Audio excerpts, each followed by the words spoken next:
नमस्कार दोस्तों और साथियों, मैं हूं डीके वर्मा और आप देख रहे हैं अपने फेवरेट एवं motivational channel you are always winner, जिसमें मैं डीके वर्मा एक बार फिर से स्वागत करता हूं। मेरे प्यारे दोस्तों और साथियों, 21 दिनों में 21 कहानी डीके वर्मा की जुबानी, इसके अंतर्गत आज डे 12 की स्टोरी आपके सामने प्रेजेंट कर रहा हूं। और यह स्टोरी इस प्रकार है कि एक बार एक बुढ़ा और उसके बेटे दोनों अपने गधों के साथ लेकर बाजार जा रहे थे। जब वो एक स्थान पर खड़े लोगों के पास से गुजरे तो सभी लोग, जिनमें बच्चे भी थे, देखकर हंसने लगे। एक व्यक्ति ने बोला, भला इस गधे को बिना बोझ लादे जाने से क्या फ़ायदा? तुम दोनों में से एक इसके पीठ पर बैठ क्यों नहीं जाता?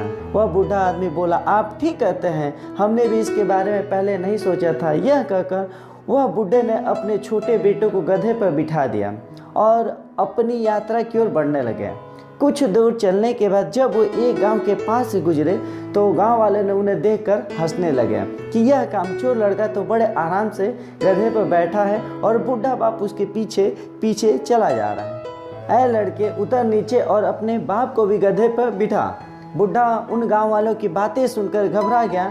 वह अपने बेटों को गधे से उतारकर स्वयं गधे पर बैठ गया।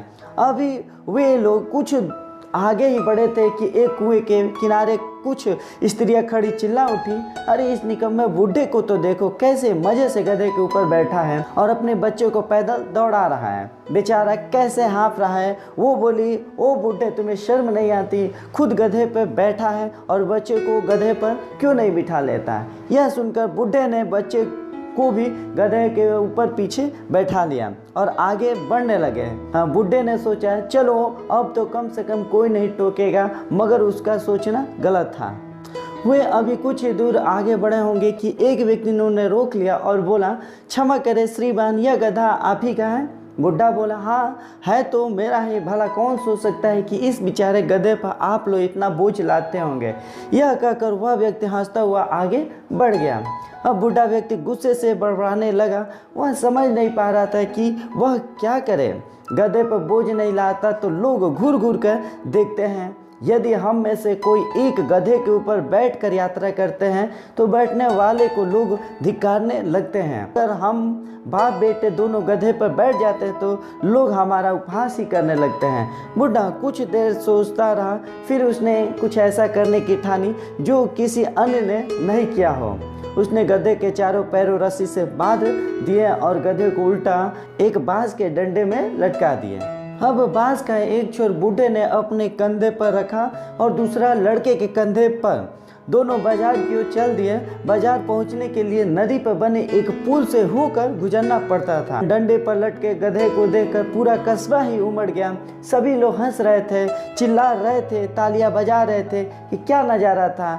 एक अच्छा भला स्वस्थ गधे को डंडे पर लटका कर दो व्यक्ति अपने कंधों पर ढो रहे हैं। लोगों की चिल्लाहट सुनकर गधा बुरी तरह से हाथ पैर मारने लगा। रस्सी टूट गई और वह पुल से नीचे गिर गया। बूढ़े ने नदी में एक बार देखा, गधा मर चुका था। उसने लड़के को गोद में उठाया और अपने घर चल दिया। वह बहुत उदास था, मगर उसने कोई मूर्खता नहीं की। सभी लोग को प्रसन्न करने के चक्कर में किसी को भी वह प्रसन्न नहीं कर पाया।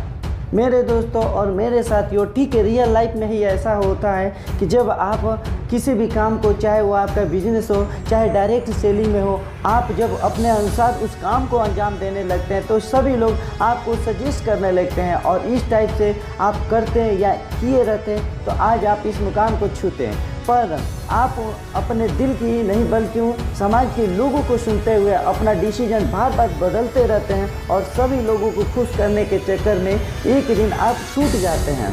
सो आपका डिसीजन आपके अनुसार हमेशा ही सही होता है।